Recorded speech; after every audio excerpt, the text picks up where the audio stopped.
How are you, my friend? I am doing as well as can be expected, in these very, very strange times. I hope you are.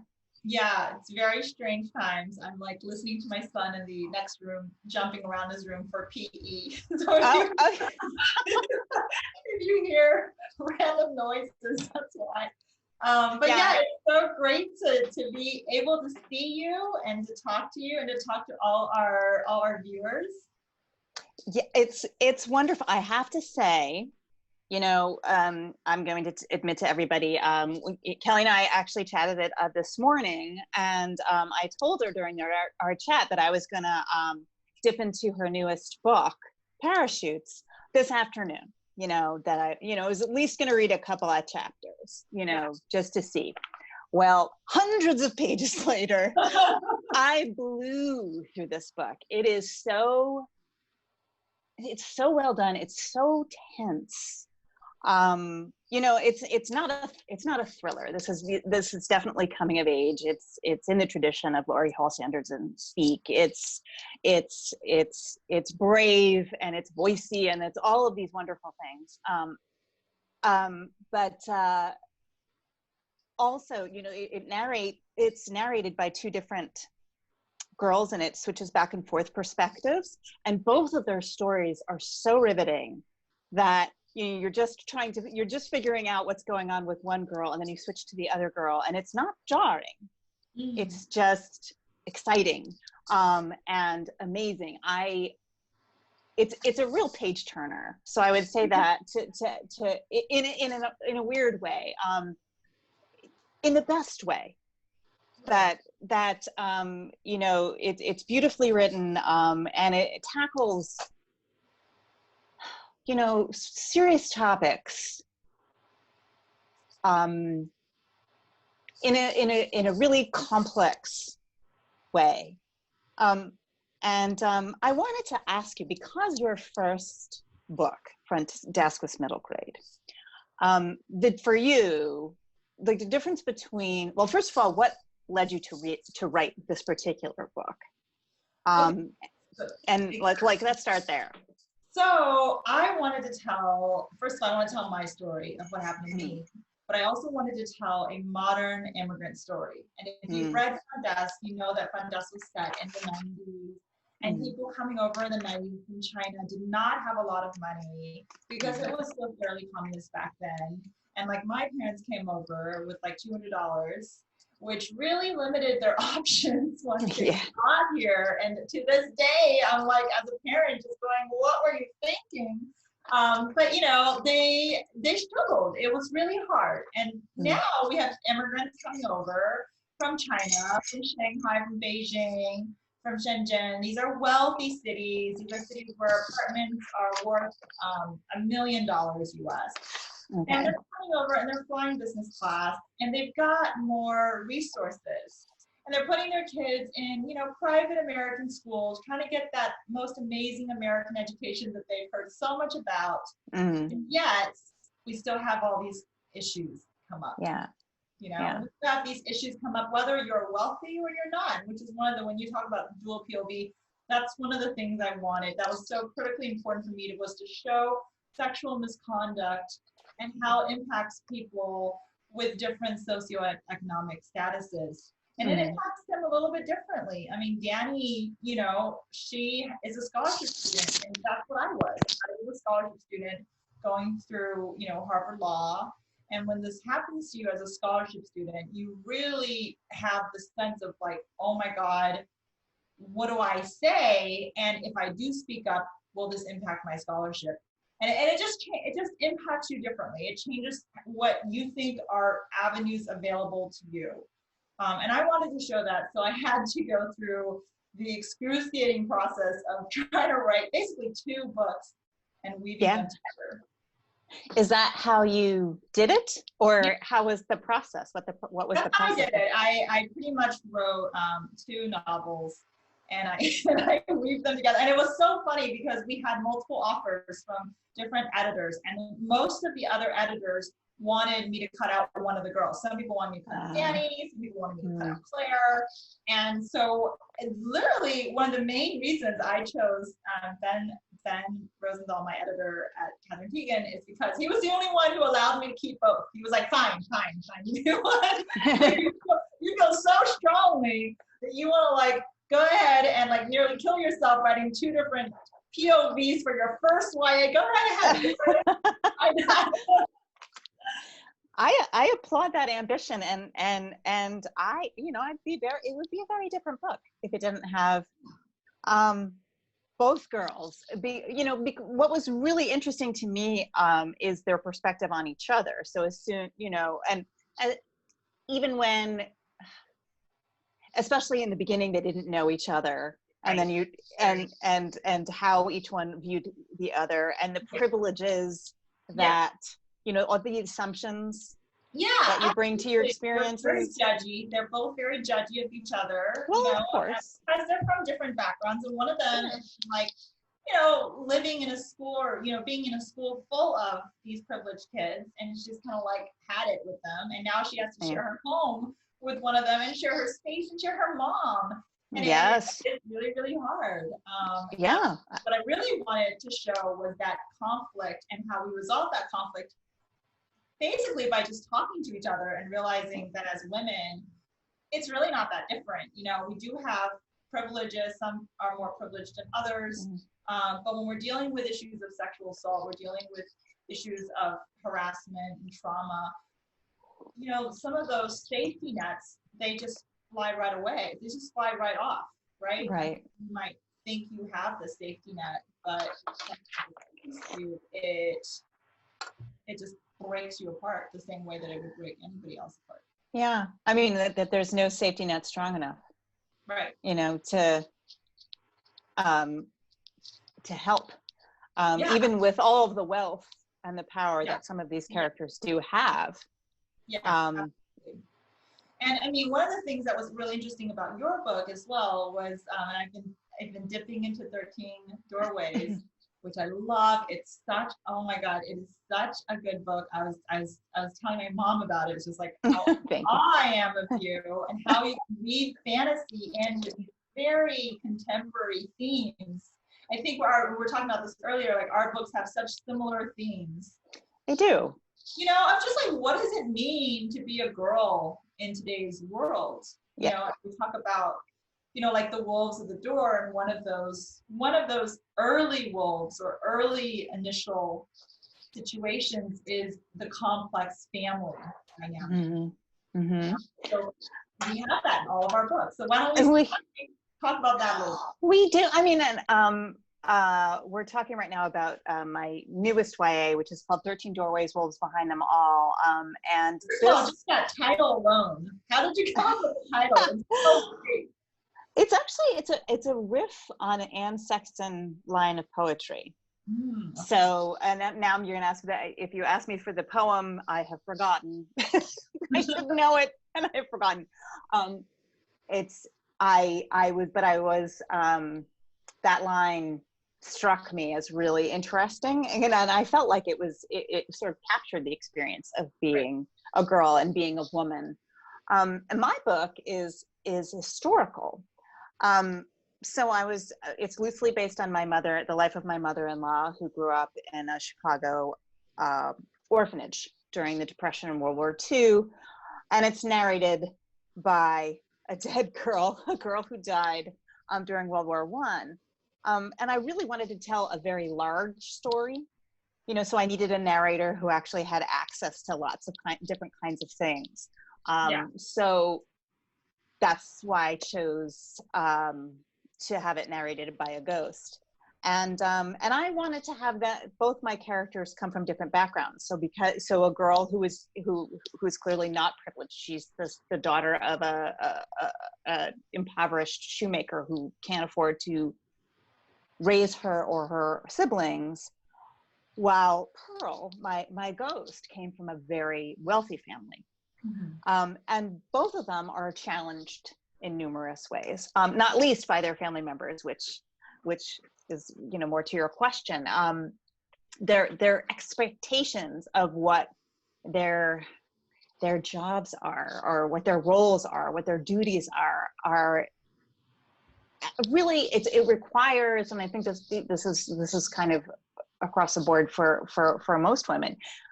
Often what people want you to do is just swallow yourself somehow, like like hide yourself. Don't be too loud, don't be too angry, Right. don't express your grief, don't be difficult. Yeah. Right. If you have problems, swallow those problems, move on. We don't talk about certain problems. Mm-hmm. Absolutely. Right. And because, in certain circumstances, like, if there's like an analogy to be made between a scholarship student, let's say, and somebody like Frankie, my main character, who is in an orphanage, it's the same sort of thing. Like you should feel grateful for what you're getting. Right. Somebody has taken you in, somebody has given you something. You don't rail against a gift. It's right. You could be out in the street, you could be nobody, and we're helping you, so you can't complain. And then there's also the flip side, the wealthy character who is told you can't shame the family, you must advance the family, your every decision should be about how are you going to lift the family up. That's your job as a girl. You're supposed to be pretty and shiny and happy and find a great, make a good match. Right. No matter how loathsome that person is, like if it looks good on paper, yes, then it's good. And it's so amazing because, we've advanced so much as a society, and yet in those private conversations between mother and daughter, between grandmother and daughter, those are still some of the things that are being passed on. Those are still some of the things. I mean, I can't tell you how many women I went to school with. And, I went to Harvard Law from 2002 to 2005, so not that long ago. And you were, I was very young. I was 17 when I started. I was probably one of the youngest, if not the youngest, woman to go. And, I had trauma happen to me right in my first year.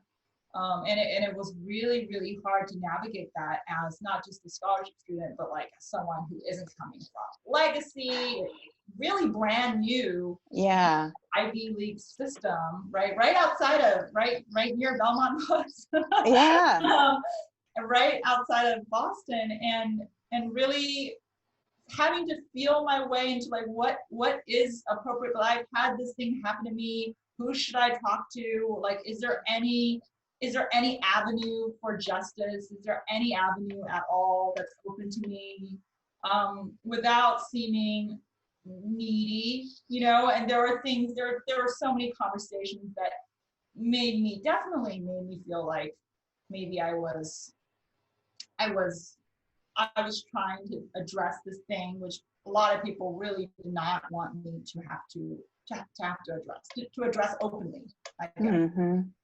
Because that would be an inconvenience, or it would tarnish the brand of Harvard. It was not the kind of attention that people wanted. And then have to go through it as such a young girl, and a lot of these people were people that I looked up to, were people like Lori said, were people who were very, very powerful, but also who were esteemed people in their profession. And they were the legal scholars of the nation, right? Yeah. And so I went through the system very naively, thinking that I could find justice, that I could go through the system within the school and not have to necessarily sit through a criminal sexual assault trial with the police, which sounded very daunting and intimidating at the time. But I went and talked to the Harvard admin board. I said, I really want to file something before I graduated, because I wanted to speak up about what happened. It happened in my 1 out year. I had told a lot of people about it, but nothing really happened. Meanwhile, this guy kept going to school with me for years and years until finally we're like at graduation, you're nearing graduation. I didn't want my parents to have to see him at graduation. What are they supposed to do? We're going to see him get his diploma like very close to me and stand on the same stage, and do they clap or do they not? You know what I mean? So I felt that I needed to say something. And so I went to the board and I told them, this is something that happened. You guys all know this happened because I went and told you about it immediately when it happened. But now I really want to file some sort of complaint that this happened, and maybe get him to not attend graduation, not graduate. I mean, he didn't deserve to graduate. He was a criminal. And the school asked me, and they said, well, you have to think really deeply about this, because if you want to do this, then you really cannot also go to the police. Because if you go to the police, that'll make it really hard for us to investigate it. So you kind of have to choose your path. And there's a lot of this kind of like very subtly trying to urge you to settle this amongst yourselves, to not make a big deal out of it, right? And as a young law student, you know, as a very young law student, there's so much going on in your mind about like, I want to be taken seriously in the legal profession, right? I want to have a future. I don't want to torpedo my entire career. And maybe these people, some of whom are women, strong women that I look up to, maybe they're right, or maybe that they're trying to help me. You know, maybe they're in their own way trying to guide me, and then I should really listen. But I felt strongly that I had to file some sort of complaint anyway. So I went ahead and did it. And, you know, the whole trial, I call it with a quotation marks, because it really wasn't. It was so traumatic because there was this massive cross-examination, and there, you know, you had to sit in the same room with the guy for hours and hours. This is a process, of course, that DeVos is now trying to make mandatory. From where I stand, someone going through it, it really was like being sexually assaulted again. I mean, it really was that traumatic, having to sit there for hours. But I did it. And one of the things I will say is that I'm really glad I went through it, even though it nearly cost me my degree, because just being in the same room and being able to look him in the eye and tell him, you did this, you know you did, and I am not going to let you get away with it. I'm not scared by you. I'm sitting here telling you to your face that this is not okay. That was actually in and of itself a personal victory for me. So I'm glad I went through it. But, you know, in the end, they found that there was not enough evidence to take away his degree, to really give him any kind of punishment. But then that's when they told me that they were investigating me for malicious prosecution, and that I could get my own degree, which I earned, taken away, and that the entire faculty would have to vote on whether I was still allowed to graduate, having brought this up and brought formal proceedings against this guy. And those were just the darkest hours. Those are the darkest hours. I know this was a long time ago, and I know that, and I don't want to take away anything from having gone through it, but I am sorry that you had to. Yeah, I know. I'm sorry you had to, and you were forced to, and the idea that they would then turn around and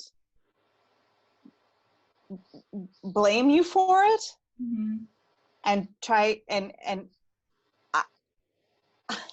I'm speechless. I mean, it's shocking. And the thing is, it wasn't the first time, or it wouldn't be the last time. You know, I mean, Harvard Law I really only realized the extent to which this was not just a problem that affected me, but many, many other women, when the Department of Education finally investigated and found out that there were multiple cases, and going back decades, of the situations where the law school handled it.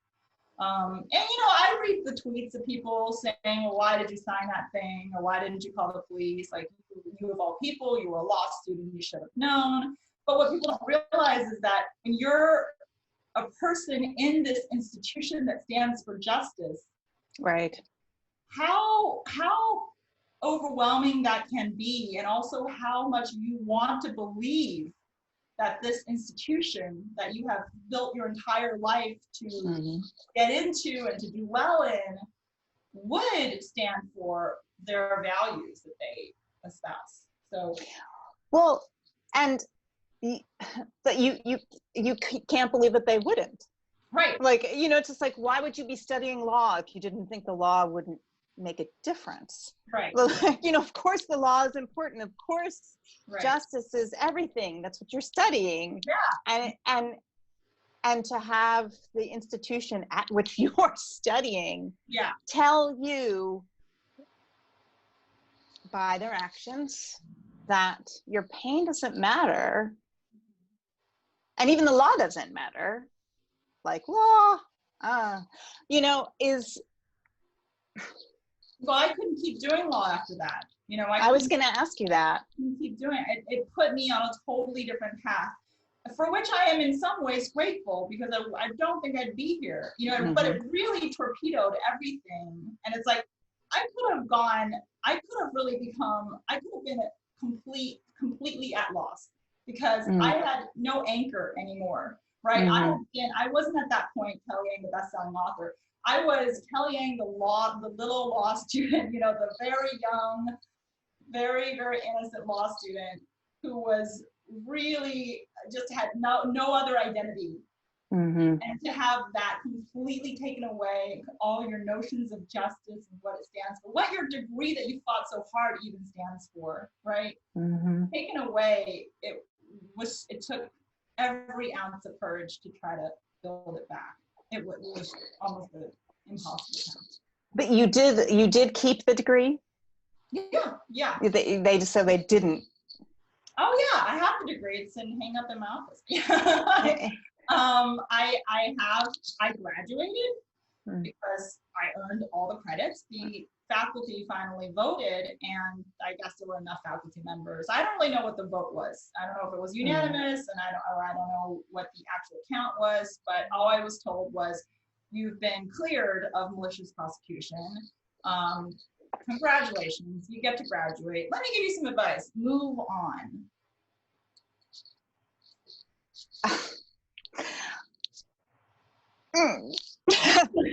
All right, so now I'm going back to your book. I'm thinking about Parachutes right now. And Parachutes is about assault, but also harassment, you know, so it runs the gamut, you know, of all sorts of experiences that women have young women have, as they're moving through the world, and all the ways in which they're retaliated against when they try to assert themselves or put up a boundary or speak their truth, or basically, if they're honest about anything, you know, somebody is telling them they need to shut up.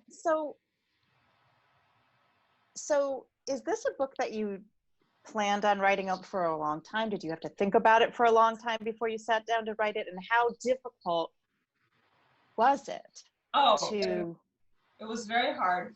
I wanted, ever since I saw the Department of Education file report on Harvard Law, that really made a profound impact on my whole, you know, psyche, my whole being. Because up until that point, I was convinced, because these people told me for years I was the only one, that I was convinced that I was the only one. I was convinced that what happened to me was unjust, but it was an anomaly. It wasn't something that generally happens to a lot of women at law school, right? Or at Harvard or whatever. And it was really seeing that report and seeing that, in fact, I wasn't the only one. I wasn't alone at all. There were like many other cases before me, after me. And that really made me determined to come out and speak the truth.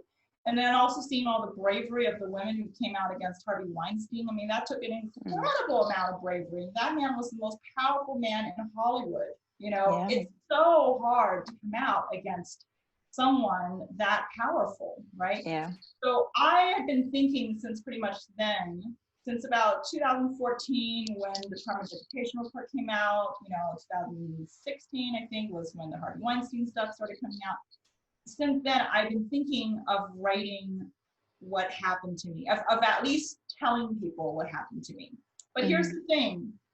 I really wanted to write a story that teenagers could read so that we can start having these conversations early, that this was going to be something that they would read, that we would discuss, and that we would really learn about our body, our rights, right? What happens when those rights get violated so that they don't get violated. And I'm really hoping that girls read parachutes, but also that boys read parachutes, because if we can have those conversations about consent earlier, if we can do that training of our kids, then we wouldn't have hopefully so many cases and so many devastating, trauma incidences that really profoundly like destroy people.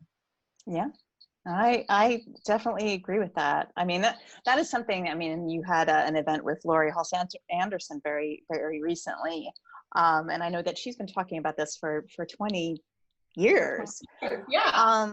And that, and that she's written about this in articles and stuff, that, that boys will still come up to her not understanding. Right. Why. I had a 45-year-old, a friend of mine, who read Parachutes and was like, Kelly, this is the first time I really understand now why women make such a big deal out of sexual assault. That's what he said. And I was literally like, I am heartbroken to hear you say that, but I'm glad you're reading Parachutes, Wow. He didn't, he grew up in a very traditional family, and didn't really understand. He was trying to explain, like, and I don't know how much of this is just complete BS, but he was trying to explain that, as a man, we're so used to getting rejected that we end up having to be very aggressive in order to ever get anywhere with women. And so I don't know, it was bad. And he had never really understood the concept of he didn't really understand why certain things were so traumatic for so long. Yeah. And it was really through reading Parachutes that he got it. And he was like, oh my God. And then he actually said, I need to give this to all my guy friends. Because yeah. Which was great. Well, that at least is good. Yeah. I guess I shouldn't be surprised by that, except that I'm astonished by the idea that somebody wouldn't know why someone violating your bodily autonomy and taking it away, like why that wouldn't be traumatic. Well, that's why this is just an example of how we need to have those conversations as a family much earlier on. Can you imagine? This guy never talked about sex with his parents, never talked about any of this, and so the only concept of consent that he was getting, I'm guessing, was just from the internet or from friends, and because he's a boy, he probably didn't understand from a woman's perspective how violating it is, and why is it so violating, and why is it so traumatic for years and years and years later. I mean, it took me 17 years to be able to write this page in this book where some shit happens. So yeah. It took me a long time to be able to get to that stage. Well, the one thing, or one of the things that I felt was powerful in your book, despite the fact that there were numerous women who, women in power in your book who were disappointing. They were set up, to be leaders, and the characters respected them, and they were shut down. And but that isn't the whole of the book. That there are very strong friendships Right. in this book, Right. that and complicated friendships and interesting friendships, and the way that girls support each other and even surprise each other. Like maybe, maybe your friend let you down on this issue, but really came through over here, and this is Right. really valuable. So I really like it as a book that examines those relationships, because, again, we chatted earlier this morning, and we were thinking about, how do you talk to young women about this issue, and what can they do to help themselves? And it's kind of like, well, we are all we've got, Right. we are, and together we are exactly strong, and together. Absolutely. Right. And that's the thing. It's like, if we, all of us women, we're now discovering each other through Twitter and Instagram, and it's amazing. I'm now part of this group of Harvard Law School students. Oh. Like Harvard Law survivors. Wow. Basically, yeah. There's been a couple people who've reached out to me after reading my piece on Medium and reading what happened to me, and we have formed each other's support group. But imagine if we had done that while we were there, we some of us go there at the same time, but if we were there together, it would have been such an empowering feeling. And just knowing that you're not the only one going through something, and that, that you're not in it. You're not in this forever by yourself. You're not in this grief forever. You're not in this trauma forever. You're not in this ordeal. You will eventually come out of it and find a wonderful group of people who know exactly what you went through. It was amazing. Well, isn't it that the way, though, when you're dealing with a group of powerful people who, well, it behooves them to try to keep you apart, and so you end up thinking, really, you're the only one. Right. You're the only one who thinks this way. You're the only one that this has ever happened to. You're the only one. You're the only one. Yeah. And so you get scared.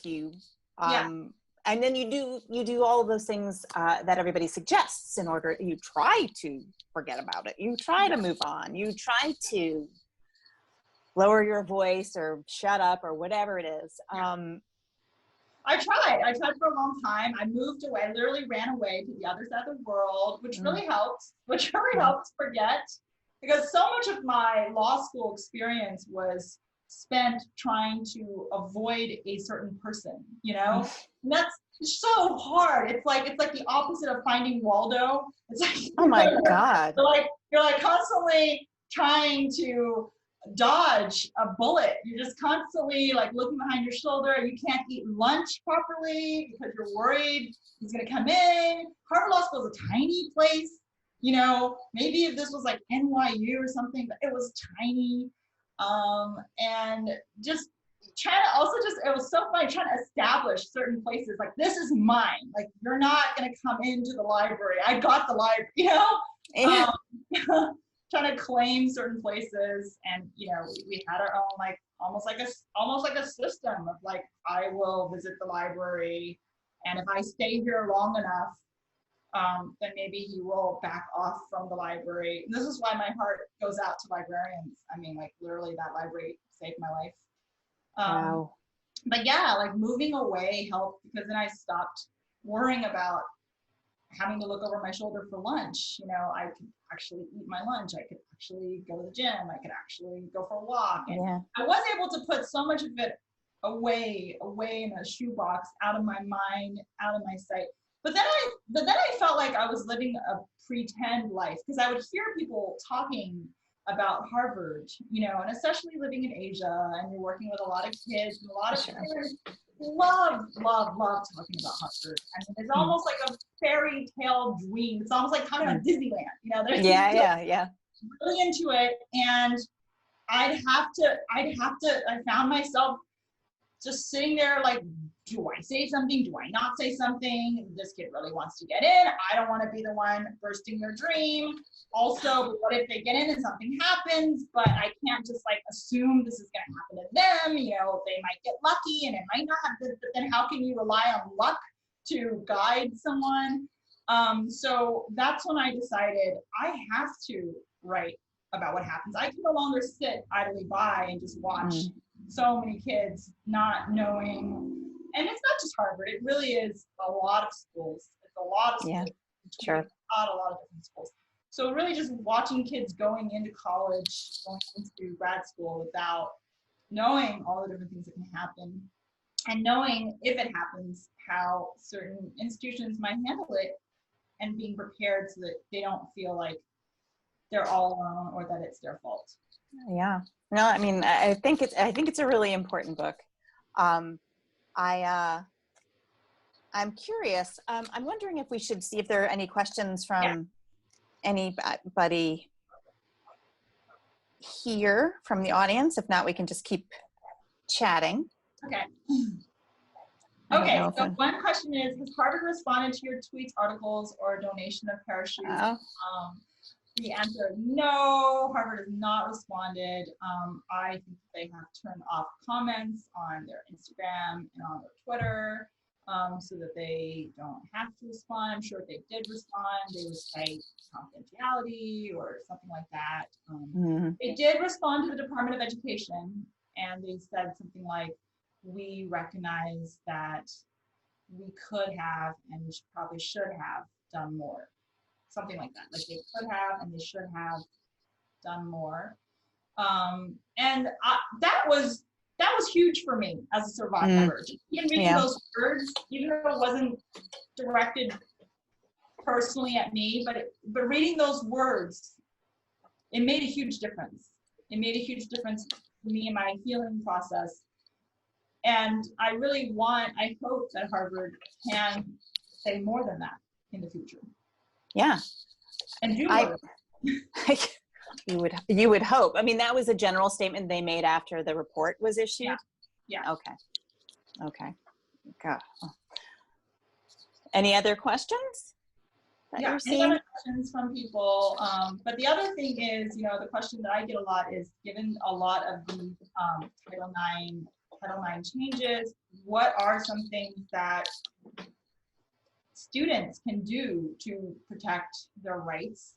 And the best thing you can do is to be vocal about your rights, about these rights, about the process, and push back, because the administration still has they don't have to go to the much higher standard of proof. They can still stick with the preponderance of the evidence proof, which is the one that has been the standard up until now. So they don't need to go to the clear and convincing standard of proof. And the other things that they don't have to necessarily follow the guidelines. They can maybe still have some resemblance of a fair process. So just to back up a second, the rules change that Betsy DeVos has instituted or wants to institute is that she wants to take us back. Can you just explain a little bit what you mean by that? Absolutely. There are some parts that are mandatory, right? Like that whole very, very intense cross-examination process, that's going to be mandatory. There are also things in the finalized rules. The rules have been finalized, they're final, and starting now, I think they're being used, or that they will be used very soon. And some of the rules are like, if something happened off campus, it doesn't need to be reported. It's not really the school's problem, as far as I understand the rules. And certain things like, sports coaches no longer need to report certain behavior. They don't need to, a lot of things don't need to be reported anymore. And then she's giving schools the option to choose which standard of proof. So when I was going through my sexual assault situation at Harvard, the standard of proof was clear and convincing evidence, which means you had to prove by over 90% that this happened to you. And so 90% proof burden is really high for rape cases, right? I mean, the general proof burden under under Title IX generally is what we call preponderance of the evidence is 50%. So, so if you ask the average person, there's a probably if they feel there's a 50% chance that there's a 51% chance that you were sexually assaulted, then you can win. But the clear and convincing evidence standard is so high that somebody would have to absolutely definitively know that you had gone. And short of like video, I really don't know how you can prove that. Right. It sounds impossible. Yeah. Like I mean, unless you have DNA. I mean, I don't know. Evidence. It might be possible, but it's still really hard. Some of these women who've gone through this had texts. I had emails. I mean, there are so many cases where it was like this person literally admitted it the next day, and you're still saying that's not enough, right? That happened to one of the really famous cases at Harvard Law. Somebody texted straight away. It was like straight away establishing this what happened, what went on that night, and not enough for clear and convincing evidence, or maybe it was enough, but then they overturned it, and there's a lot of different cases out there. That is it's amazing. That is just that is basically I'm wondering, I'm seeing another question here. Did you feel that some of the female staff or faculty who did not support you were fearful of losing their own positions if they didn't take your side? I don't know. I don't know if I can speak to that. I don't know what the internal process or the pressure that female staff or faculty were under. Certainly at Harvard Law, we did have a lot of male professors, and it was a very male-dominated, male-driven culture. But I don't know particularly what the pressure of the female staff and faculty were. I mean, I can assume it's possible, definitely. And then there was another question. I think this is interesting from, I think it was Kathy. Hi, Kathy. Basically, she mentions that both of us seem to have taken personal experience and turned it into fiction. Right. And she wanted us to talk a little bit about that process, what that was like for you and maybe. Yeah, absolutely. So I find it to be a really healing process.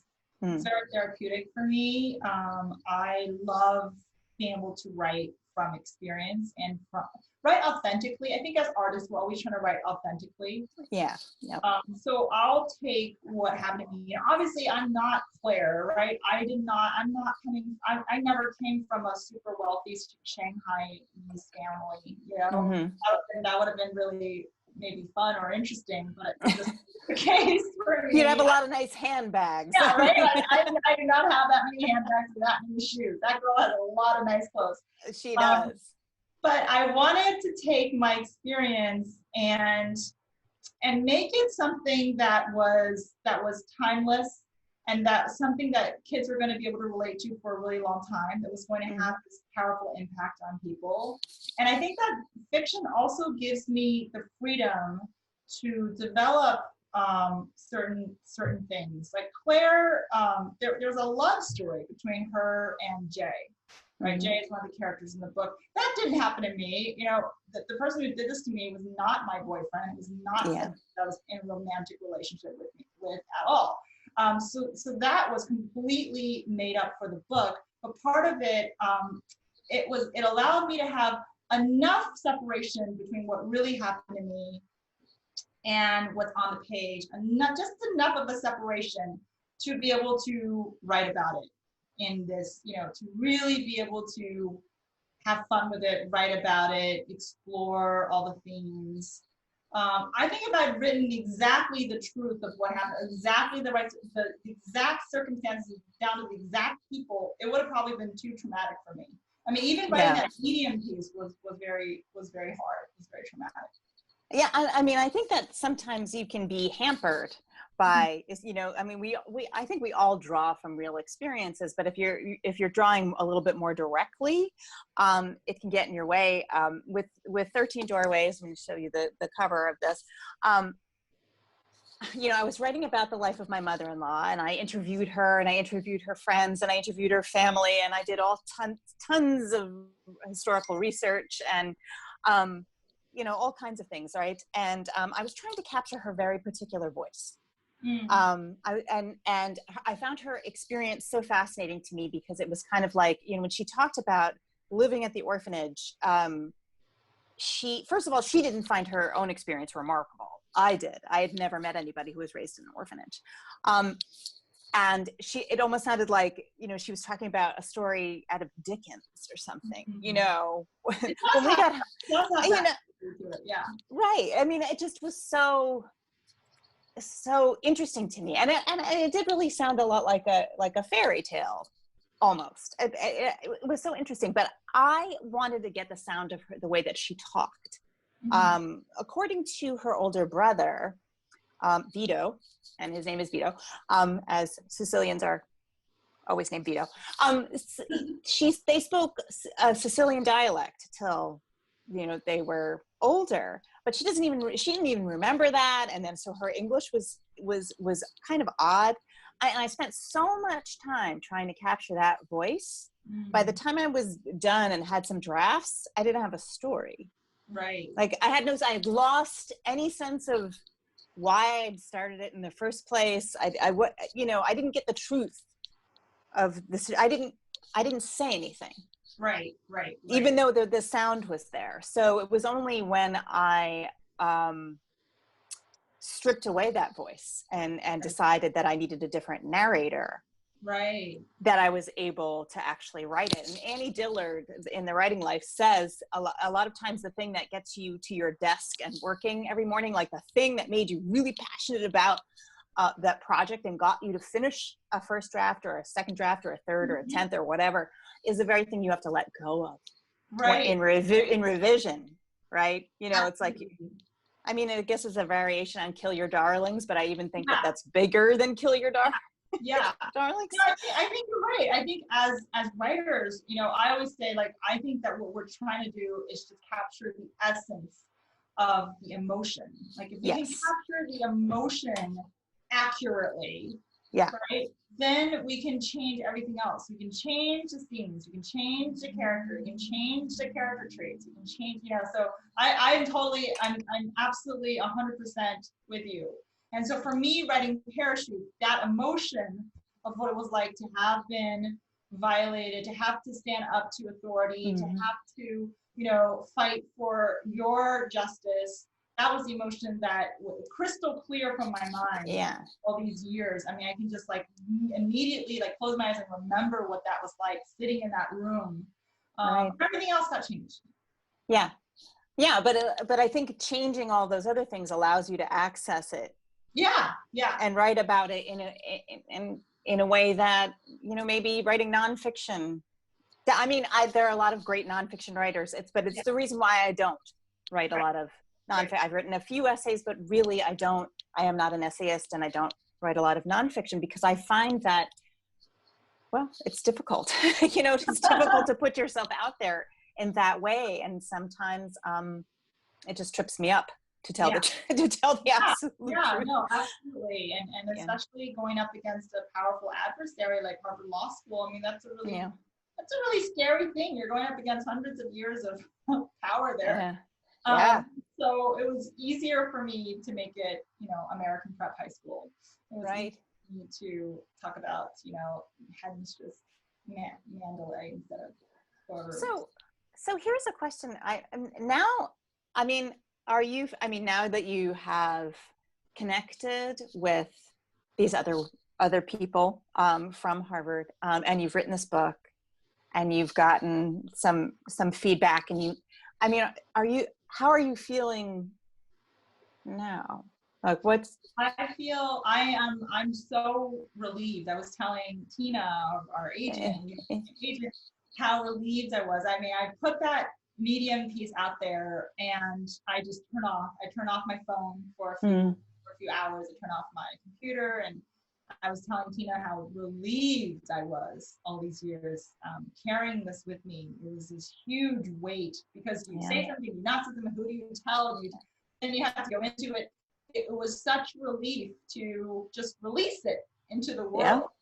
You know, it was like being a butterfly. It just was such a relief and just emotional, just clarity. Like I can really move on almost, you know, by keeping it a secret and something that happened to me that I wasn't sharing publicly. It ate me up inside. Yeah. You know, so I'm thrilled that it's out there. I don't even care how well the book does. No, I do. Of course you, yes, you do it, and it really is. I mean, it is a, you know, it is tackling difficult subjects, but it's a really good book. I'm really impressed with this, and we don't have that much time left. But I did want to ask you one more question because you know, I wanted to know for you. Because this is your first YA, the difference, or if there was a difference, writing, you know, coming from middle grade and then changing to YA voices. What was that process like? It was so different. It's so hard. I think going back and forth is the hardest part. I think that, you know, the more you do middle grade, the better you are at middle grade, and the same for YA. And so people like us who are going back and forth, we're really, you know, we're really making life a lot harder for us. Driving ourselves bananas. Yes. But it's really rewarding because, you know, as an artist, you have you can tell all sorts of stories, right? There's some stories where I'm like, oh, that's a middle grade story. Like, I love it. But then there are other things, either you read about it or things that you remember happening to you or whatever, and you're like, that would be a great YA. And so it's really liberating to be able to do that. And especially, you know, for me, having worked on Front Desk and the sequel, which is a brilliant sequel, it's a really beautiful book. But you do kind of get stuck in Mia Tang for a long time, you know? So I'm really happy that Claire and Danny have taken me away a little bit from the Front Desk world so that I can, you know, tell other stories. Well, we just got another question. Someone asked, what's next? And you just mentioned the sequel, but it's coming out in September. I'm working on more middle grade at the moment. I am under contract to write another YA, which I have written, and this is an interesting thing. I wrote this YA, it was supposed to come out next year, but then COVID happened. When you're, I mean, I guess maybe you don't have to deal with this, but as a contemporary writer, it's challenging because we're supposed to write about the time. And so for me as an artist, I've been really struggling with this. It's like, do I weave in COVID? Do I just pretend we're in an alternate universe where it didn't happen? You know, what do I do? But then if I weave it in, do I have to wait until it's all over? Because that's hard.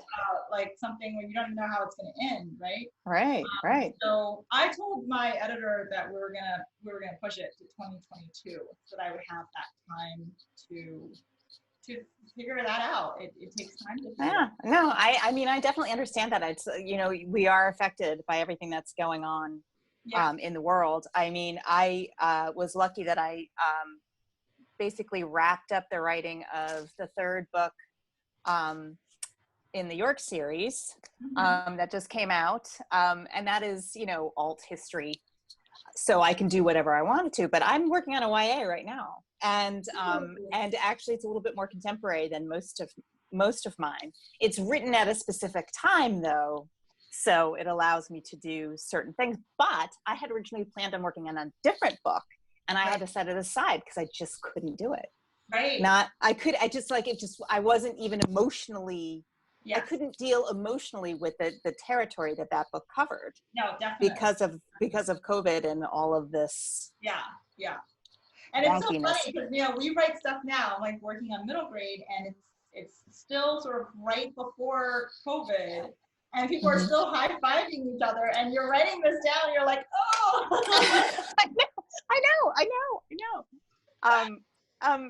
Somebody just asked what was next for me, and I'm actually, my next official publication will probably be something that actually isn't announced. We'll keep it a secret. It's a picture book that I am working on. I just saw some amazing art for it, and I'm so excited.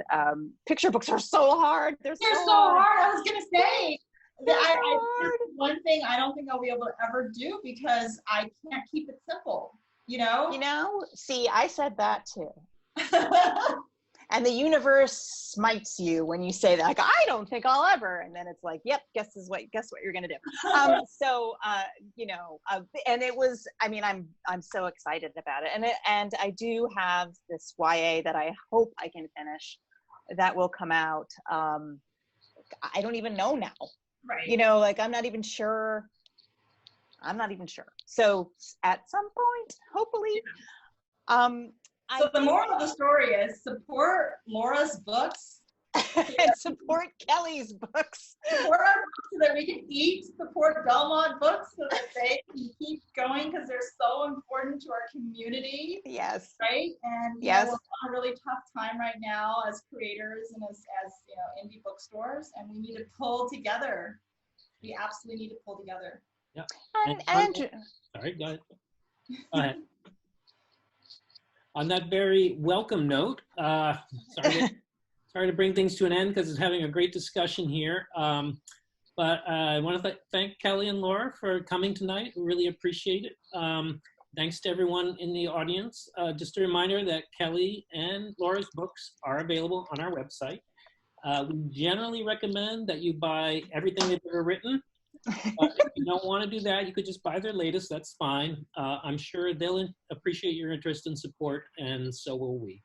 Thanks, everyone, and have a good night. Thank you. Thank you so much, Laura. Take care. Thank you. Great to see you. Friend. Bye. Bye.